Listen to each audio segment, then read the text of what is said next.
Lähi-idän tilanne ja Vantaan tuhoisa tulipalo ovat pääaiheemme tänään. Tulipalossa Länsi-Vantaalla kuoli 5 henkeä, 2 aikuista ja 3 pikkulasta.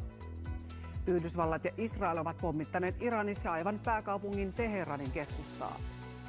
Öljyn ja kaasun hinnat nousevat ja norjalaiset miettivät, tuleeko öljyrahaa jo liikaa.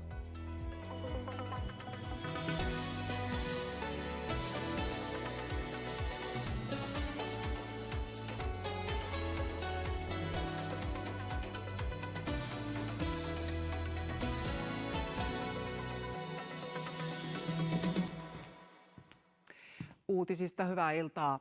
5 ihmistä on kuollut kerrostalon tulipalossa Vantaalla. Poliisi epäilee talossa asunutta noin 70-vuotiaista miestä murhasta ja törkeästä tuhotyöstä. Ylen tietojen mukaan miehellä on aiempaa rikostaustaa.